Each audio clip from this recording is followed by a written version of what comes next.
Para falar sobre dor, a gente tem que tomar um café para ficar ligado no 220, porque é muita aberração que profissionais de saúde fazem com os pacientes aí, achando que realmente estão ajudando eles. Então vamos lá. Primeiro momento que você tem dor de coluna. Vamos dizer que você começou a ter dor aí com 18 anos, com 25 anos, com 30 anos, mas que durante a infância você sempre foi ativo, participava da educação física no colégio, fazia ginástica no colégio, futebol, basquete, enfim, você sempre foi ativo e nunca teve dor. Em algum momento da sua vida, a dor apareceu e você caiu no ciclo da indústria da doença. E eu vou te explicar como esse ciclo funciona. Assim que você entra num sistema de exames, de overdiagnose, de excesso de diagnóstico, buscando o que você tem e não buscando tratar o que você sente, você começa a fazer ressonância magnética, mas a ciência já mostrou por A mais B que esses exames têm baixíssima sensibilidade, isto é, o que aparece neles não justificam a dor de vocês. Só que o profissional que vê esses exames no primeiro momento, ele tem o poder de te amedrontar ou de te encorajar, transformando você em um paciente com perfil comportamental de evitador ou de enfrentador. Então, se o paciente te fala que sua vértebra é fundida, que você não tem um disco, por exemplo, ou que você está com uma fusão na sacroiliaca, uma inflamação sacroiliaca, ou que sua coluna está pinçada, que seu nervo está pinçado porque apareceu na imagem, porque foi compatível com a eletroneuromiografia, automaticamente, tríade, sinto, penso, ajo. Sinto, penso, logo me comporto. Beleza? Eu vou explicar melhor essa tríade. Então, eu já estou sentindo dor em busca do meu diagnóstico, beleza? E eu começo a ter pensamentos automáticos que geralmente são disfuncionais, catastróficos.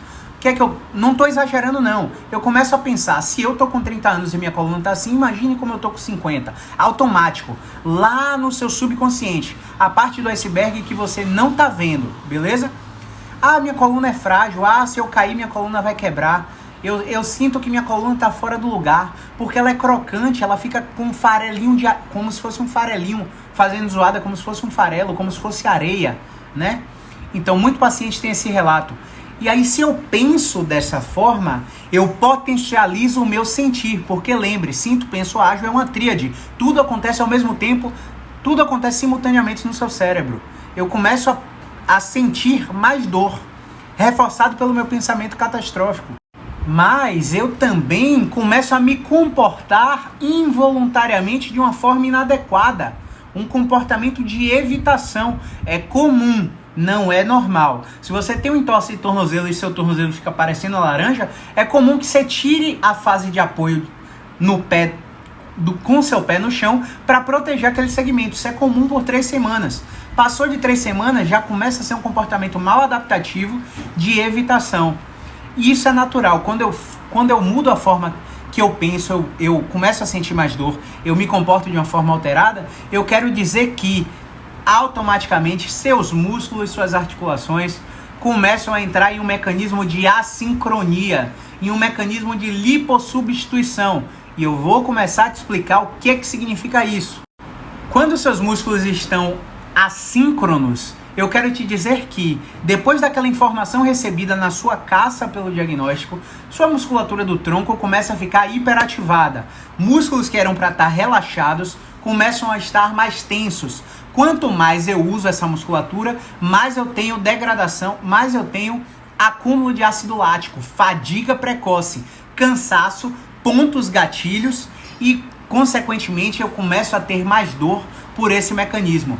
E o processo de lipossubstituição é o seguinte: sua musculatura, a massa magra que você tem na sua coluna, no seu ombro, no seu quadril, começa a ser substituído por gordura, lipossubstituição. E a gordura é ineficaz no processo de controle de movimento, de estabilização dinâmica. E você começa a criar um ambiente no seu corpo suscetível à perpetuação da dor.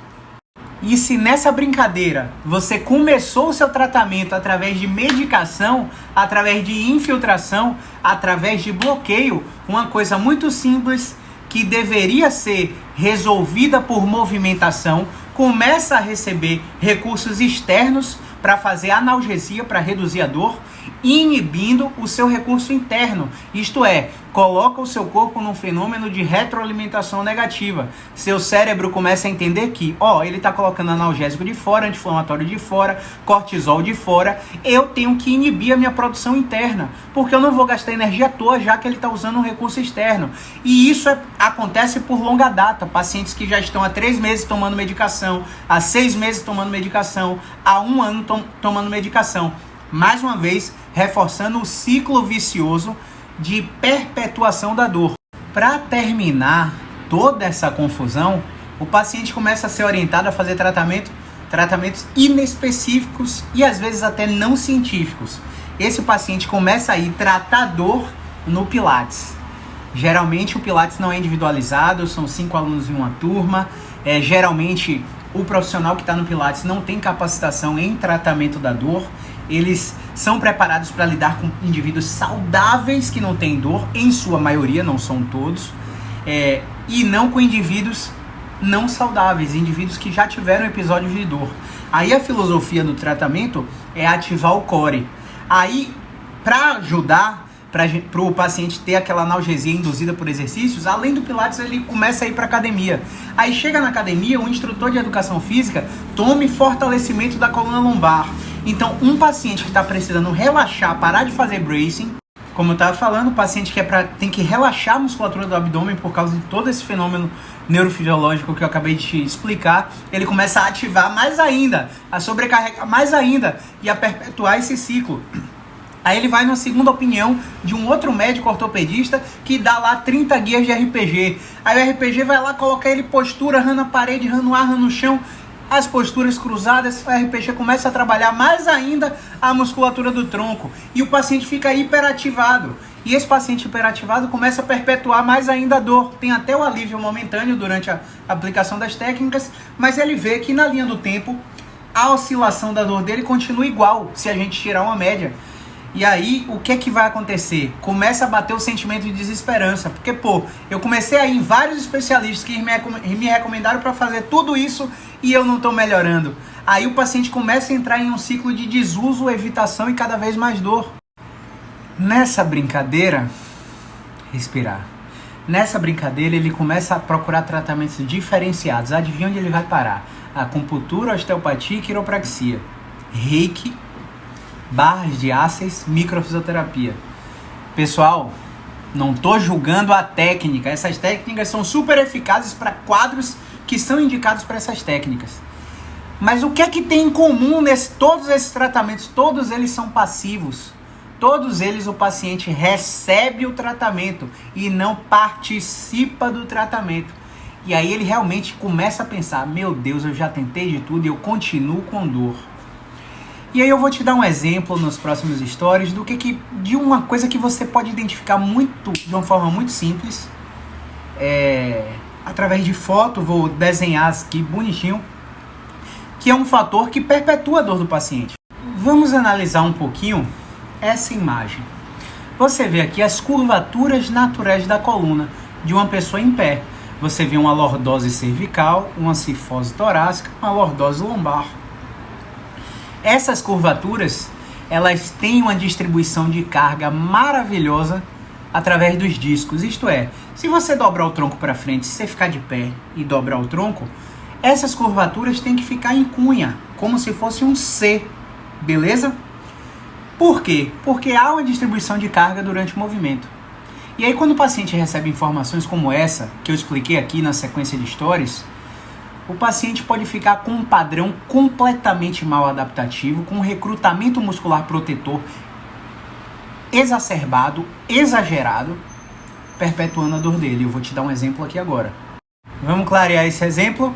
Você foi com dor lombar há anos, desde os 20 anos, você está com 35 hoje, continua todo ano tendo uma crise, e aí o fisioterapeuta falou para você assim, corrija sua postura é muito emborcada, empina o bumbum, estufa o peito, contrai o abdômen, mantém a contração. O educador físico falou a mesma coisa, você foi no médico, o médico chegou e falou, fortaleça seu core, fortaleça o abdômen, corrija a postura, esse trabalho é de fisioterapia, e aí você acredita que todo mundo está certo e adota esse comportamento agora de uma forma voluntária, não mais protetora.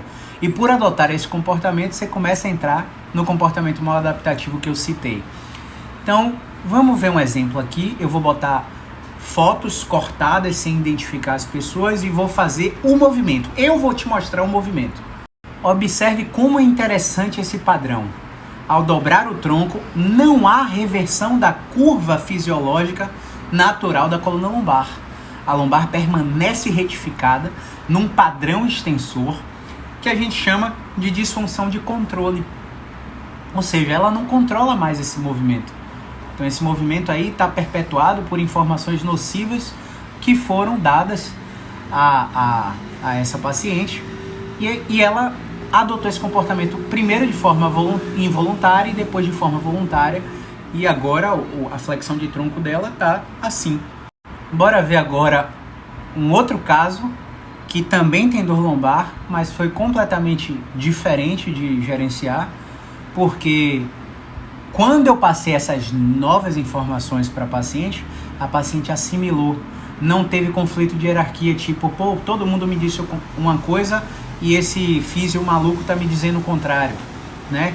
Em quem que eu acredito agora? Não, ela vestiu a camisa da nossa abordagem e melhorou relativamente rápido em 8 semanas. Eu vou te mostrar aqui o exemplo, como a coluna lombar dela dobra bem, né? Como a coluna lombar dela tem essa reversão da curva que eu citei.